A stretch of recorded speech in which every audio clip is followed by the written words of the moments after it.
Bonjour à toutes et à tous, bienvenue pour ce nouveau cours sur la notion de champ.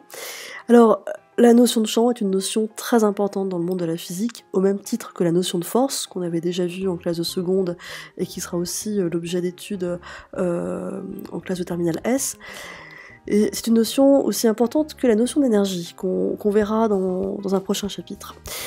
Comme bien souvent, les outils qu'utilisent le physicien ont des noms souvent empruntés dans le langage de tous les jours, hein, le mot force, énergie par exemple, et puis bien sûr le mot champ n'échappe pas à la règle, et quand on demande à quelqu'un qu'est-ce qu'un champ, on peut très bien avoir en tête un champ de blé, de colza, etc. Bien entendu, pour le physicien, il ne s'agit pas de ce genre de champ, et ce que je vous propose justement d'étudier au travers de 4 vidéos. Dans la première, on va s'intéresser à ce que c'est qu'un champ, on va le définir, et puis dans les 3 vidéos qui vont suivre, on va voir des exemples particuliers de champs, à savoir le champ magnétique, et le champ magnétique terrestre en particulier, le champ électrique, et le champ électrostatique en particulier qui va nous permettre de faire un zoom sur ce qu'on appelle les condensateurs, et puis donc une notion, hein, condensateur que vous allez revoir en classe de terminale S, et puis la notion de champ de gravitation et de champ de pesanteur.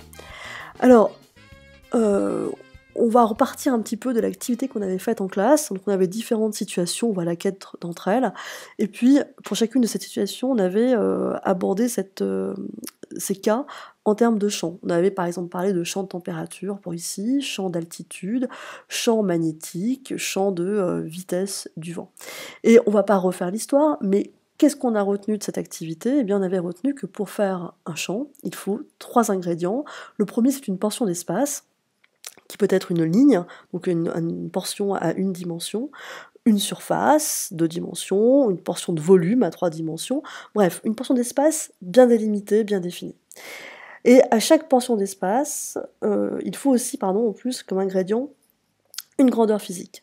La grandeur physique, elle est caractérisée par le fait que c'est une grandeur qui est quantifiable, c'est-à-dire qu'on peut lui associer un chiffre, donc c'est typiquement une grandeur qui est aussi mesurable, on peut avoir accès à cette grandeur par l'intermédiaire d'un instrument de mesure. Des grandeurs physiques, on en connaît plusieurs, température, pression, vitesse, etc. Donc parfois, on a directement accès à la grandeur par une mesure directe, parfois, on va mesurer d'autres grandeurs, et en combinant les valeurs de ces autres grandeurs, on aura accès à la grandeur physique qui nous intéresse. Mais 2 ingrédients ne suffisent pas pour définir un champ, il en faut un troisième, à savoir une relation. En effet, l'idée c'est de trouver une fonction, une correspondance entre la grandeur physique d'une part et chaque point de l'espace défini d'autre part. Donc cette relation, elle est logiquement mathématique. Le problème, c'est qu'en classe de première S, nos connaissances mathématiques, même si elles sont déjà conséquentes, elles sont pas toujours suffisantes pour pouvoir comprendre les relations mathématiques de chacun de tous les champs qui existent. Heureusement, il existe, j'ai envie de dire, une deuxième formulation de la relation. Les relations mathématiques peuvent être traduites en visuel, j'ai envie de dire, c'est-à-dire par une relation cartographique, entre guillemets. Nous, élèves de première S, finalement, qu'est-ce qu'on aura? On aura soit des champs dont un des ingrédients est une relation mathématique et cartographique, ou alors l'ingrédient sera une relation purement cartographique.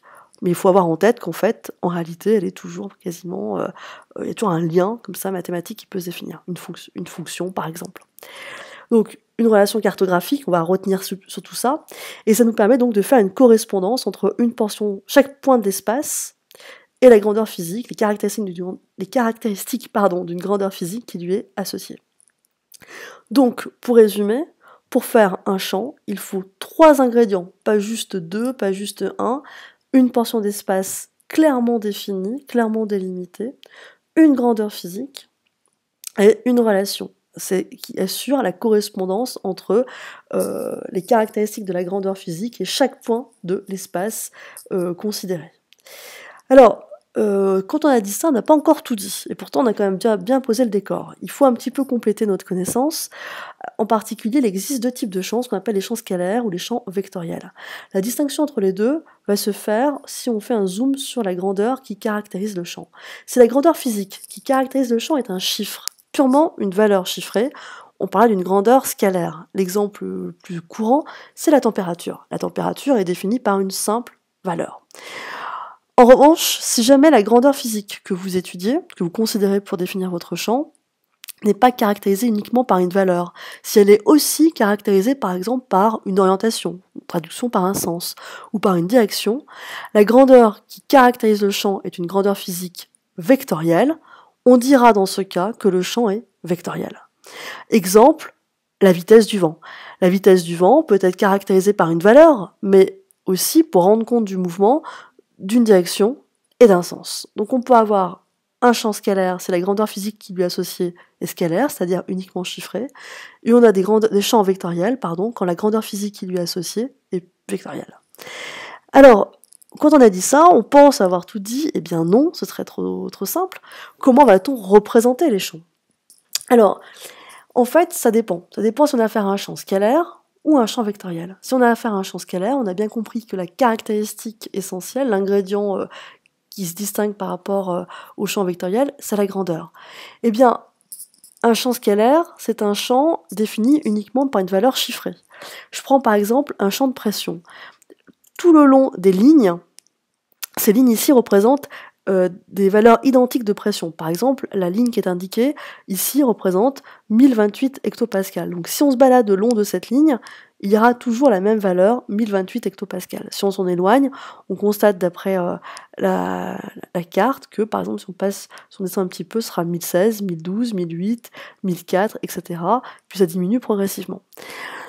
On va donc représenter les champs scalaires par des lignes particulières qu'on va appeler des courbes de niveau ou encore équipotentiels. Équipotentiels, même, équi c'est même. Ici, dans l'exemple que je vous propose, les courbes correspondent à des courbes de niveau identiques en termes de pression. Donc dans ce cas particulier, les courbes de niveau, les équipotentiels seront appelés isobars. Iso même, bar, c'est l'unité de la pression. Donc même pression. Mais le nom générique, le nom qu'on utilise en général, on parle d'équipotentiel. Pour un champ vectoriel, c'est un petit peu plus subtil. Donc rassurez-vous, on va y revenir dans les 3 vidéos qui vont suivre. On prend par exemple 2 charges électriques. Charge plus, 2 charges plus à gauche, une charge plus et une charge moins à droite. Le champ vectoriel, bien sûr, ne va pas être représenté par une valeur chiffrée. Ça va être représenté cette fois par un vecteur. Le vecteur, par exemple, champ électrique dans l'exemple que je vous propose. Mais comment va-t-on tracer ce vecteur champ électrique? Eh bien, ici, ce qui est dessiné, les courbes fléchées, ce qu'on appelle des lignes de champ. Alors, ces lignes de champ, on va y revenir par la suite. Pourquoi elles sont comme ça, plutôt qu'autrement? Ça, on en parlera plus tard. Admettons et acceptons que ces lignes de champ soient comme ceci dans le cas que je vous propose. Comment va-t-on représenter le vecteur champ électrique? Eh bien, tout simplement, on va se passer en différents points des lignes de champ. Si on se place sur ce point-là, le point bleu qui apparaît sur la figure, le champ vectoriel, en ce point, sera tangent à la ligne de champ et orienté dans le même sens. Autrement dit, le champ vectoriel E, en ce point-là, sera comme ceci.